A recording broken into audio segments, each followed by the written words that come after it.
Oversight Committee held a hearing yesterday on a bill that would make Washington, D.C. the 51st state, and there were some amazing arguments on both sides, deeply rooted in our traditions and founding documents in American democracy. You know, it's a sad state of affairs that most people don't know their Constitution very well, but a little notice provision in the document requires any place being considered for the statehood to have multiple car dealerships. D.C. would be the only state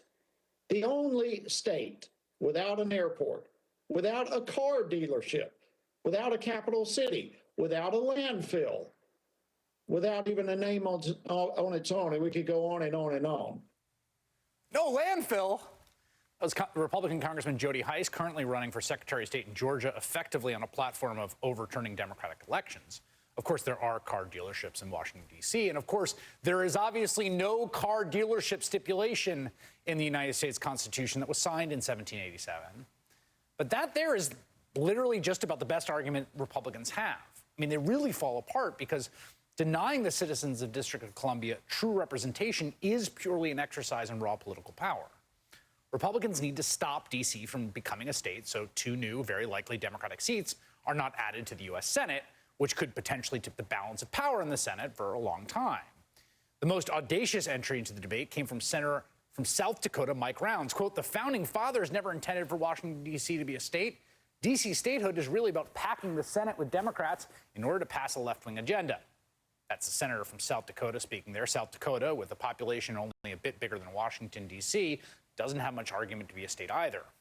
The main reason there even is a South Dakota and a North Dakota, explained by Princeton historian Kevin Kruse, the Dakota Territory was cut in half, admitted as two states, part of a larger scheme by Republicans to add 6 new states over a 9-month period in 1889, 1890, and thereby pack the Senate with Republicans like you.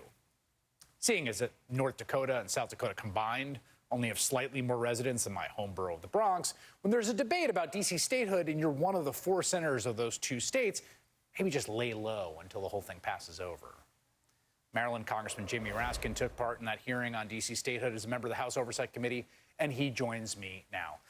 Congressman, I know you've been working on this issue for a long time. People have been pushing for it for a very long time. Is something different now? Well, it's no longer a local issue for people who live in D.C. It's a national issue now. People understand that there's 712,000 tax-paying draftable U.S. citizens who live in Washington who pay a lot more in taxes than people in North Dakota or South Dakota pay.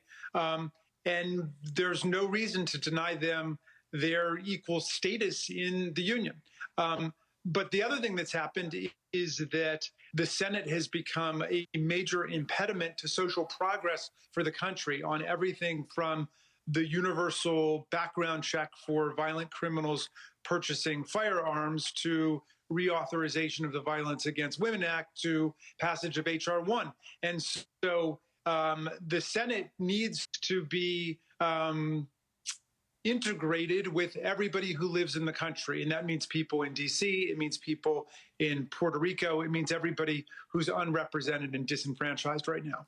I mean, the argument that Republicans make is that this is a pure power grab, that there's no principle at play whatsoever. What's your response to that?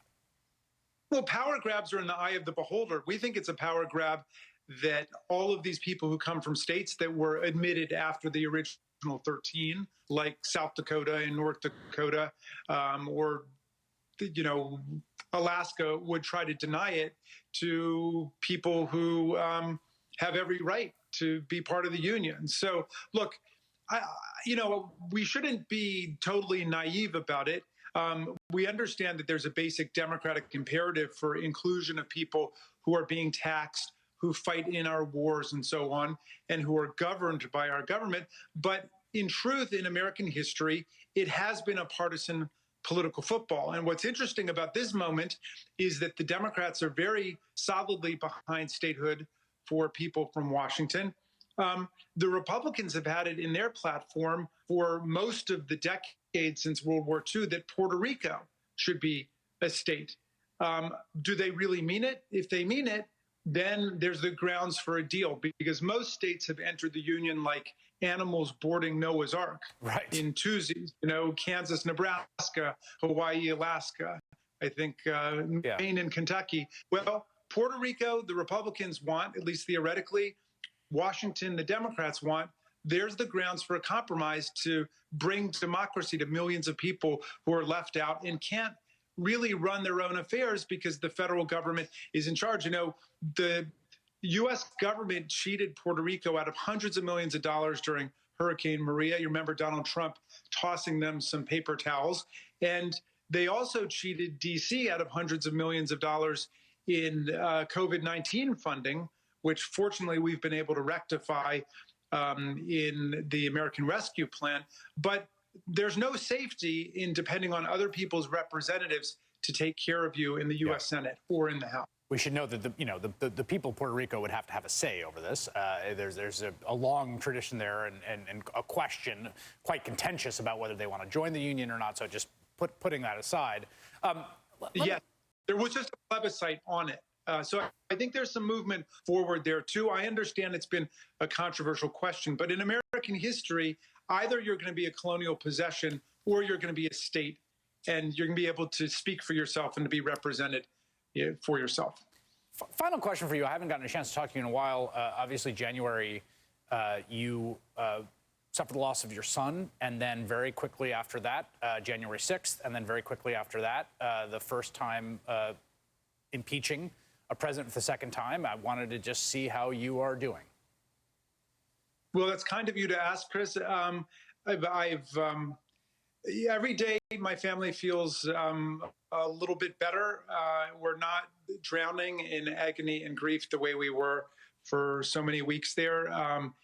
And we just miss Tommy terribly, but we're going to be celebrating him on April 3rd with a memorial service, which will be open and available to everybody on YouTube. And we've been very encouraged and gratified by how many people have been moved by what they've learned about Tommy's life. And he was passionately committed to human rights and to animal rights and welfare. And he was a magnificent young man. And we're going to celebrate the 25 years we had him for.